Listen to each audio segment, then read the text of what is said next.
Good morning बाल मंदिर के प्यारे विद्यार्थियों। आज की इस वीडियो में हम बात करेंगे प्रॉब्लम सॉल्विंग के बारे में। स्टूडेंट्स, आप अपने चारों ओर कंप्यूटर्स को देखते हो और उन कंप्यूटर्स के ऊपर अपने सारे काम आप बहुत ही एक्यूरेट तरीके से और बहुत जल्दी कर सकते हो। फॉर एग्जाम्पल स्टूडेंट, अगर आपको किसी ट्रेन के अंदर टिकट बुक करनी है तो इसके लिए आप अपने स्मार्टफोन का या कंप्यूटर का उपयोग करोगे। अब स्टूडेंट, आप समझना कि इतना बड़ा देश है ये, इतने बड़े देश के अंदर हमारा इतना बड़ा रेल नेटवर्क है। यहाँ तक कि हमारे देश का रेल नेटवर्क विश्व का सबसे बड़ा रेल नेटवर्क है। उस रेल नेटवर्क के अंदर इतनी सारी ट्रेनें हैं। अब स्टूडेंट, अगर आपको कोई एक ट्रेन की टिकट बुक करनी है तो सबसे पहले आप ये समझो कि ये कितना कॉम्प्लेक्स टास्क है, कितना जटिल काम है। अब इसके लिए आप सोचो कि सबसे पहले आप देखोगे कि हमारी ट्रेन की डेस्टिनेशन क्या है, हमारी ट्रेन कौन सी है, उस ट्रेन के अंदर उस ट्रेन का टाइप क्या है, उसके अंदर बर्थ कौन सा है, उसके अंदर कंपार्टमेंट जिस मतलब कोच में हमको टिकट बुक करवानी है वो कोच कौन सा है। अब स्टूडेंट, इतने बड़े रेल नेटवर्क के अंदर से आपकी किसी पर्टिकुलर ट्रेन को ढूंढना, उसके टाइप को ढूंढना, उसके अंदर आपकी बर्थ को ढूंढना, उसके कंपार्टमेंट को ढूंढना। और ऐसा नहीं है कि आप अकेले ही ट्रेन के अंदर टिकट बुक कर रहे हो, मल्टीपल यूजर्स हैं जो एक साथ मतलब रेल नेटवर्क की साइट्स को या वेबसाइट को एक्सेस कर रहे हैं और अपनी ट्रेन की टिकट बुक करवा रहे हैं। तो स्टूडेंट, अगर आप सोचो अगर सिंपली तरीके से, तो ये काम जब आप करते हो कंप्यूटर्स पर या स्मार्टफोन के ऊपर तो आपके लिए कितना आसान टास्क है। लेकिन मतलब फिर आप समझिए कि कंप्यूटर की मदद से हम इतने कॉम्प्लेक्स टास्क को, मतलब इतने बड़े रेल नेटवर्क के अंदर से एक साथ इतने सारे यूजर्स इस काम को बड़ी आसानी से कर रहे हैं। तो स्टूडेंट, ये जो सॉफ्टवेयर हमने डेवलप किया, इसको हमने किस प्रकार से एनालिसिस किया होगा, मतलब कि कंप्यूटर पर हम जो भी काम करते हैं वो हमारे लिए एक प्रॉब्लम है, उसको हमें सॉल्व करना है। तो उसी के बारे में आज बात करूंगा मैं, प्रॉब्लम सॉल्विंग के बारे में, कि किस प्रकार से हम कंप्यूटर के ऊपर कोई सॉफ्टवेयर या कोई प्रोग्राम को विकसित करते हैं। तो स्टूडेंट, बात करते हैं हम प्रॉब्लम सॉल्विंग की। अगर मैं बात करूं प्रॉब्लम सॉल्विंग की, तो प्रॉब्लम सॉल्विंग आपकी समस्याओं को प्रभावी ढंग से और समय पर बिना किसी बाधा के सटीकता से हल करने की आपकी क्षमता को संदर्भित करता है। मतलब अगर आप सिस्टम के ऊपर कोई प्रोग्राम डेवलप करते हो या कोई सॉफ्टवेयर बनाते हो तो उसके अंदर आपने जो भी लॉजिक्स लगाए हैं, अपनी प्रॉब्लम को जितने अच्छे ढंग से आपने हैंडल किया है, ये आपकी अपनी मेंटल एबिलिटी को संदर्भित करता है, आपकी मेंटल एबिलिटी को बताता है। स्टूडेंट, कंप्यूटर पर हम किसी भी ऑपरेशन परफॉर्म करके किसी प्रकार का कोई रिजल्ट प्राप्त करना चाहते हैं तो उस काम को प्रॉब्लम के रूप में देखा जा सकता है। मतलब सिस्टम पर हम जो भी ऑपरेशन परफॉर्म कर रहे होते हैं वो सिस्टम के लिए एक तरीके से क्या होती है, प्रॉब्लम ही होती है, जिसको बाद में सॉल्व किया जाता है। उसके लिए हमको सिस्टम को लिखित इंस्ट्रक्शन देने होते हैं, जिसको हम प्रोग्राम बोलते हैं। फॉर एग्जाम्पल, अगर हमको दो संख्याओं को जोड़ना है तो वो हमारे लिए क्या एक समस्या है। मतलब हमको दो संख्याओं को जोड़ने के लिए भी कंप्यूटर में कोड करना पड़ेगा, उसके लिए प्रोग्राम बनाना पड़ेगा। किसी परिणाम को कंप्यूटर की मॉनिटर पर डिस्प्ले करना भी एक समस्या है। किसी भी प्रकार की कैलकुलेशन या कंपैरिजन करना भी एक समस्या है। मतलब कंप्यूटर पर हम जो भी काम कर रहे हैं वो कंप्यूटर के लिए एक क्या है, समस्या है, जिसे जो प्रोग्रामर होता है उसको सॉल्व करना होता है। तो प्रॉब्लम सॉल्व करने के लिए क्या करते हैं हम, सबसे पहले हम प्रॉब्लम को एनालिसिस करते हैं, उसको समझते हैं, उसके बाद में उसको सॉल्व करते हैं।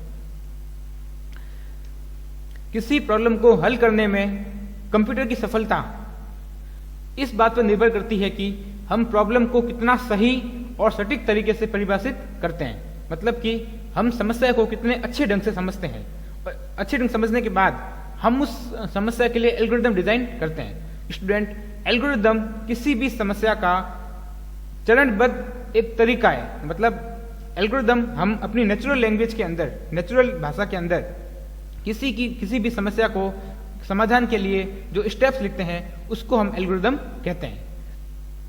तो सबसे पहले हम समस्या को समझने के बाद उसका एल्गोरिदम डिजाइन करते हैं और एक प्रोग्रामिंग लैंग्वेज का उपयोग करके समाधान को लागू करते हैं, मतलब अर्थात प्रोग्राम बनाते हैं। सबसे पहले हम एल्गोरिदम बनाएंगे।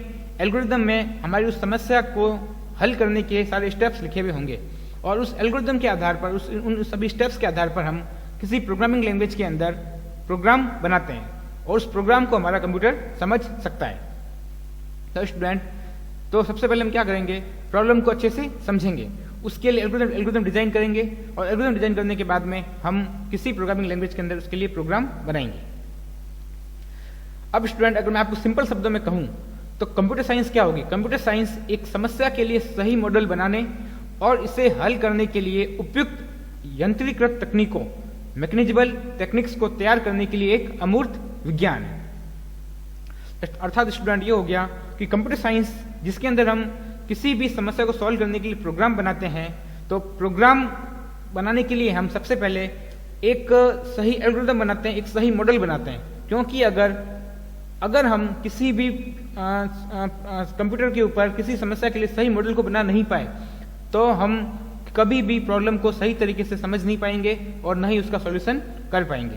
तो सबसे पहले प्रॉब्लम सॉल्व के अंदर अगर हम कंप्यूटर पर प्रोग्राम बनाते हैं तो सबसे पहले हमें उसकी जिस चीज़ का भी प्रोग्राम बना रहे हैं उसकी समस्या को समझना पड़ेगा।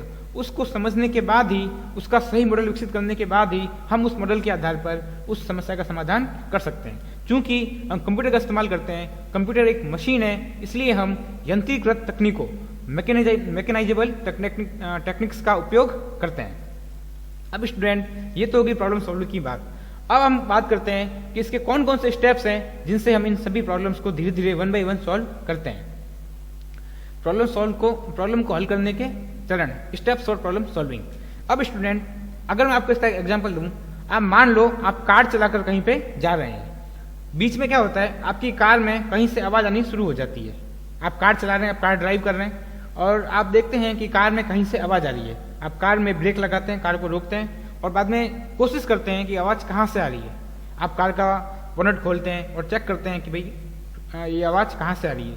आप चूंकि आप एक कार मैकेनिक नहीं है तो आपको समझ में नहीं आता कि भाई ये आवाज कहाँ से आ रही है और इसकी समस्या की जड़ क्या है। तो आप क्या करते हैं, उस कार को ले जाते हैं मैकेनिक के पास। मैकेनिक आपकी कार को चेक करता है, आपकी कार को देखता है और पता लगाता है कि भाई साउंड कहाँ से आ रहा है। उसके बाद में वो उस जो आपकी कार में आवाज आ रही है उसको सही करने के लिए अपने उपयुक्त संसाधनों का उपयोग करता है और उसके बाद में आप उसको चेक करते हो कि उसको पेमेंट करने से पहले कार को चेक करते हो कि आवाज आ रही है नहीं आ रही है। तो स्टूडेंट, सबसे पहले जब हम किसी भी समस्या को सॉल्व करते हैं तो पहला स्टेप होता है हमारा एनालाइजिंग द प्रॉब्लम, मतलब कि प्रॉब्लम का विश्लेषण करना कि ये प्रॉब्लम क्यों आ रही है और कैसे आ रही है। प्रॉब्लम का विश्लेषण करने के बाद में हम प्रॉब्लम को सॉल्व करने के लिए जाते हैं, मतलब कि हम देखते हैं कि किस प्रकार से इस प्रॉब्लम को सॉल्व किया जाएगा। ये सब माइंड करने के बाद, सोचने के बाद हम उस प्रोग्राम को विकसित करते हैं, मतलब हम उस प्रॉब्लम को सही करने के लिए कोई ना कोई संसाधन का उपयोग करते हैं। और जब हमारी प्रॉब्लम सही हो जाती है तब उसके बाद हम टेस्ट करते हैं, चेक करते हैं कि दोबारा से ये प्रॉब्लम तो नहीं आ रही है। तो ये कुछ स्टेप्स होते हैं। पहला होता है एनालाइजिंग द प्रॉब्लम, मतलब प्रॉब्लम का विश्लेषण करना।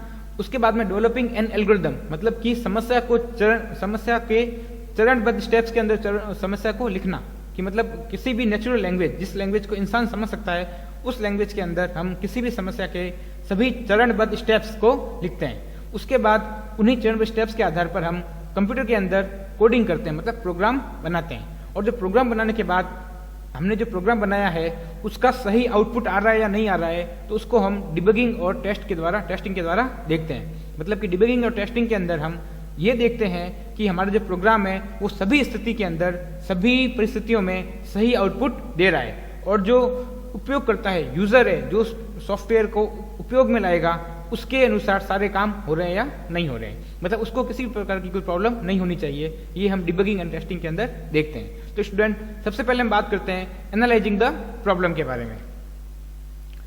एनालाइजिंग द प्रॉब्लम, समस्या का विश्लेषण करना। किसी समस्या का समाधान ढूंढने के लिए समस्या को स्पष्ट रूप से समझना महत्वपूर्ण है। अगर हम समस्या को ढंग से समझ नहीं पाएंगे तो हम उसका सही सॉल्यूशन भी नहीं कर पाएंगे, क्योंकि कंप्यूटर पर किसी भी प्रॉब्लम को डेवलप करने से पहले प्रॉब्लम को सही तरीके से विश्लेषण करना आवश्यक है। अगर स्टूडेंट, जैसा कि मैंने आपको बताया कि कंप्यूटर पर हम कोई भी टास्क परफॉर्म करते हैं, कोई भी काम करते हैं, तो शुरुआत में कंप्यूटर के लिए एक समस्या ही होती है। उस समस्या को प्रोग्राम के माध्यम से हम सॉल्व करते हैं। तो अगर हम कंप्यूटर पर कोई प्रोग्राम बना रहे हैं, सबसे पहले हमें ये समझना होगा कि हमारी समस्या क्या है, हमारी एक्चुअल समस्या क्या है, और हमें उसका किस प्रकार से सॉल्यूशन करना है। इसके बाद ही हम कंप्यूटर को सही इनपुट देकर इच्छित आउटपुट प्राप्त कर सकते हैं। स्टूडेंट, अगर हमने समस्या का सही तरीके से विश्लेषण किया है, उसको सही तरीके से समझा है, तभी हम उसका सही तरीके से प्रोग्राम डेवलप कर पाएंगे। अगर हमने प्रोग्राम को सही तरीके से डेवलप किया है, तभी हम प्रोग्राम के अंदर जो भी इनपुट देंगे उसी के आधार पर आउटपुट प्राप्त करेंगे। अगर हमने प्रोग्राम सही नहीं बनाया है, तो अगर हम सही प्रोग्राम नहीं बनाया है, तब हम अगर कुछ इनपुट देते हैं तो उसका आउटपुट गलत भी आ सकता है। तो सबसे पहले हमें समस्या को सही समझना पड़ेगा, उसके बाद उसी के आधार पर हम प्रोग्राम बनाएंगे और बाद में सही आउटपुट प्राप्त करेंगे। सेकंड है हमारा डेवलपिंग एन एल्गोरिदम। किसी भी समस्या के लिए प्रोग्राम कोड लिखने से पहले जब भी हम समस्या विश्लेषण कर लेते हैं, उसके बाद हम डायरेक्ट प्रोग्राम लिखने नहीं बैठ जाते।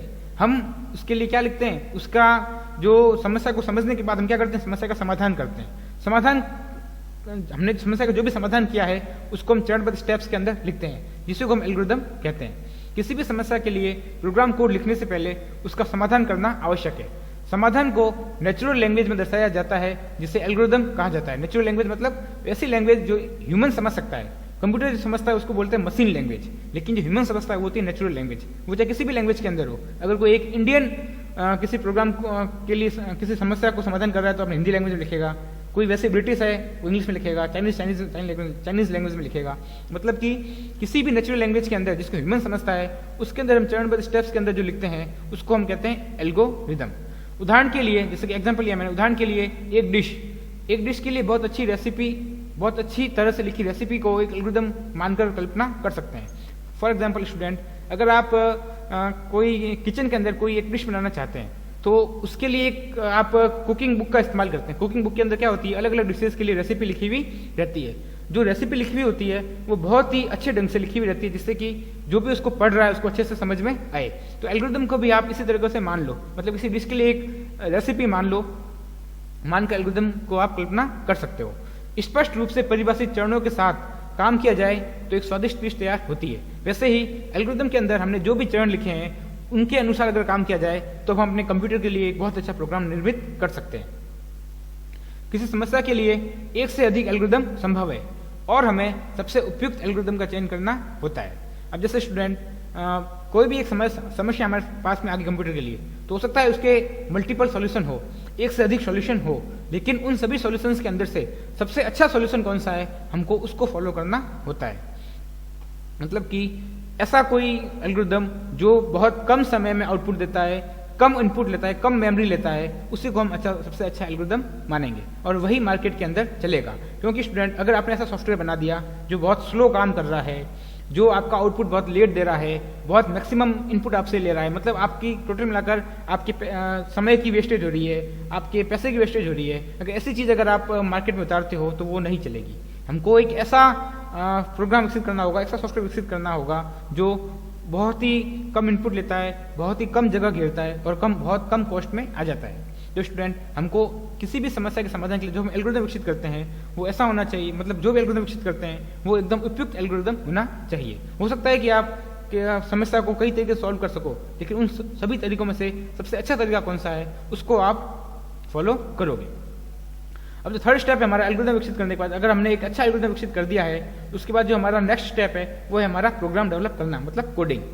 कोडिंग के अंदर क्या करते हैं, एल्गोरिदम का विश्लेषण करने के बाद हमें एल्गोरिदम को प्रोग्राम में परिवर्तित करने की आवश्यकता है, जिससे कंप्यूटर द्वारा वांछित समाधान उत्पन्न करने के लिए समझा जा सकता है।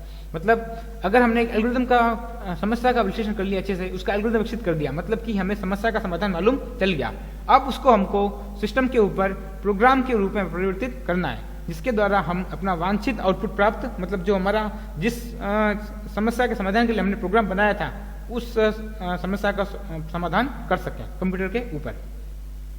कंप्यूटर प्रोग्राम लिखने के लिए अलग अलग प्रकार की उच्च स्तरीय प्रोग्रामिंग लैंग्वेज का उपयोग किया जाता है। अब जब हम प्रोग्राम लिखेंगे तो प्रोग्राम लिखने के लिए हम प्रोग्रामिंग लैंग्वेज का उपयोग करते हैं। प्रोग्रामिंग लैंग्वेज कई प्रकार की होती है, तो हम अलग अलग प्रकार की उच्च स्तरीय प्रोग्रामिंग भाषाओं का उपयोग करते हैं जिसमें हम कंप्यूटर प्रोग्राम लिखते हैं। समाधान के बाद कोडिंग प्रक्रियाओं के विवरण को रिकॉर्ड करना और डॉक्यूमेंटेशन करना भी महत्वपूर्ण है। स्टूडेंट, जब आप प्रोग्राम लिख लेते हो तो प्रोग्राम के अंदर आप कमेंट सेक्शन और डॉक्यूमेंटेशन सेक्शन भी बनाते हो, अर्थात मतलब कि आपने जो काम किया है वो आपने काम कैसे किया है, उसके अंदर आपने क्या क्या सोचा है, वो सब उन सभी का एक दस्तावेज बनाना। ऐसा हम इसलिए करते हैं ताकि अगर कोई और प्रोग्रामर हमारे प्रोग्राम पर काम करे तो उसको वो दस्तावेज पढ़कर मालूम चल जाए कि ये प्रोग्राम किस चीज़ का है, क्यों, और उसके अंदर क्या काम हो रहा है। क्योंकि स्टूडेंट, अगर आपने किसी समस्या का समाधान किया है तो उस समस्या के समाधान के बारे में आप ही जानते हो। अगर आप उसका डॉक्यूमेंटेशन कर दोगे, उसके दस्तावेज बना दोगे, तो उनको पढ़ करके कोई भी समझ सकता है कि आपने किन चीज़ों पर रिसर्च की है। तो इसलिए ही प्रोग्राम बनाने के बाद भी डॉक्यूमेंटेशन करना बहुत महत्वपूर्ण है, क्योंकि जब हम सॉफ्टवेयर बनाते हैं तो उसके अंदर, सॉफ्टवेयर के अंदर मल्टीपल प्रोग्राम्स होते हैं। उन सभी प्रोग्राम्स में आपने क्या काम किया है, कैसे उन सभी प्रोग्राम्स को लिंक किया है, कोई नया पर्सन जो उसके ऊपर अभी भी काम कर रहा है वो समझ नहीं पाएगा। अगर आपने डॉक्यूमेंटेशन कर रखा है तो वो नया पर्सन उनको पढ़ करके समझ सकता है कि उस प्रोग्राम में क्या हो रहा है और आगे उस काम को आगे और डेवलप कर सकता है। इसलिए जो भी आपने प्रोग्राम बनाया है उसकी प्रक्रियाओं की विवरण को रिकॉर्ड करना और डॉक्यूमेंटेशन करना भी महत्वपूर्ण होता है। अब स्टूडेंट, जब हमने प्रोग्राम डेवलप कर लिया है उसके बाद जो लास्ट स्टेप होता है हमारा, वो होता है डिबगिंग एंड टेस्टिंग। अब इसमें क्या होता है स्टूडेंट, आपने जो प्रोग्राम बनाया है उसको अलग अलग पैरामीटर्स के ऊपर टेस्ट किया जाता है, जिससे कि मालूम चल जाए कि आपने जो प्रोग्राम बनाया है वो हर एक स्थिति के अंदर हमको सही आउटपुट दे रहा है और यूजर की सभी रिक्वायरमेंट्स को पूरा कर रहा है। बनाए गए प्रोग्राम का विभिन्न मापदंडों के ऊपर परीक्षण किया जाता है। एक प्रोग्राम को बिना गलती किए तय समय पर, तय समय का मतलब क्या है, अगर आपका प्रोग्राम बनाया हुआ सॉफ्टवेयर स्लो काम कर रहा है तब भी वो यूजर की रिक्वायरमेंट्स को पूरा नहीं करेगा। इसलिए बनाए गए प्रोग्राम, जो हमने प्रोग्राम बनाया है वो बिना गलती किए तय समय पर यूजर की सभी जरूरतों को पूरा करना चाहिए, सभी रिक्वायरमेंट्स को पूरा करना चाहिए। उसमें किसी भी प्रकार की कोई भी लॉजिकल एरर नहीं होनी चाहिए। स्टूडेंट, लॉजिकल एरर से मतलब क्या है, आपने प्रोग्राम बना लिया, आपका प्रोग्राम बिना कोई एरर के आपको आउटपुट दे रहा है, लेकिन जो आउटपुट आ रहा है वो सही नहीं आ रहा है। इसका मतलब क्या है कि आपके प्रोग्राम में आपने जो कोड लिखा है उस कोड लिखने में कोई गलती नहीं है। अगर कोड लिखने में गलती होती तो आपका प्रोग्राम प्रोसेस ही नहीं होता, लेकिन वो प्रोग्राम आपका प्रोसेस हो गया, आपका प्रोग्राम कंपाइल हो गया, लेकिन आउटपुट सही नहीं दे रहा है। इसका मतलब क्या है, उसमें लॉजिकल एरर है। फॉर एग्जाम्पल, जैसे कि आप किसी दो नंबर को डिवाइड करते हो, जैसे 2/2 किया तो आंसर आया 1, 3/3 किया आंसर आया 1, 10/2 किया आंसर आया 5। लेकिन अगर आप किसी भी नंबर में 0 से डिवाइड करते हो तो इसका आंसर आता है अनंत। अगर आपने जैसे 2/0 किया तो आंसर क्या आएगा, अनंत। तो अनंत स्थिति को हमारा कंप्यूटर कभी हैंडल नहीं कर सकता है। इसलिए हम तो किसी भी नंबर में 0 को डिवाइड करना एक लॉजिकल एरर होती है, जिससे हमारा आउटपुट कभी भी सही नहीं आता है। तो इस प्रकार के एरर बोलते हैं लॉजिकल एरर। तो हमारे प्रोग्राम में कोई भी लॉजिकल एरर नहीं होनी चाहिए। सॉफ्टवेयर इंडस्ट्री मतलब हमारी IT इंडस्ट्री, कॉम्प्लेक्स एप्लीकेशन मतलब बहुत ही जटिल एप्लीकेशंस को विकसित करते समय यूनिट और कंपोनेंट टेस्टिंग मतलब अलग अलग प्रकार की टेस्टिंग होती है। Component testing, integration testing, system testing और स्वीकृति परीक्षण जैसे मानकीकृत स्टैंडर्ड परीक्षण विधियों का पालन करता है। अब जो सॉफ्टवेयर इंडस्ट्री होती है इन सभी परीक्षणों का पालन इसलिए करती है जिससे कि जो भी उन्होंने सॉफ्टवेयर डेवलप किया है वो हर एक परिस्थिति के अंदर खरा उतरे, उसमें किसी भी प्रकार की कोई परेशानी नहीं हो। यह सुनिश्चित करना होता है कि सॉफ्टवेयर सभी व्यावसायिक और तकनीकी आवश्यकताओं को पूरा करता है। मतलब कि जितनी हमने टेस्टिंग की है ये सभी सुनिश्चित करते हैं कि सॉफ्टवेयर हमारे सभी व्यावसायिक और तकनीकी आवश्यकताओं को पूरा कर रहा है, उसमें किसी भी प्रकार की कोई समस्या नहीं है। डिबगिंग का अर्थ प्रोग्राम में से एरर्स को ढूंढना और उसे सॉल्व करना होता है। डिबगिंग मतलब क्या, टेस्ट तो हमने कर लिया, उसके बाद डिबगिंग क्या होती है कि हम उसको अलग अलग परिस्थिति के अंदर अलग अलग इनपुट देते हैं और उससे अलग अलग आउटपुट प्राप्त करते हैं। मतलब अलग अलग इनपुट क्यों देते हैं, ताकि हम उसको अलग अलग परिस्थिति के अंदर हर बार उसके अलग अलग इनपुट देकर के उसको टेस्ट करें कि उसमें कोई एरर तो नहीं आ रही है, उसको बोलते हैं डिबगिंग। तो डिबगिंग का अर्थ प्रोग्राम में से एरर्स को ढूंढना और उससे सॉल्व करना होता है। यह काम तब तक किया जाता है जब तक प्रोग्राम में से सभी एरर्स को नहीं निकाल लिया जाता है।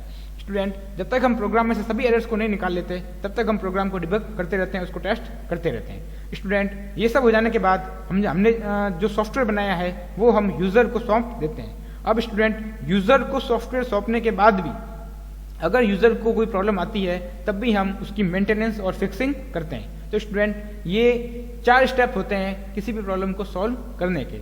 अब स्टूडेंट, ये आज के इस वीडियो में मैंने आपको बताया है कि प्रॉब्लम को किस प्रकार से सॉल्व किया जाता है।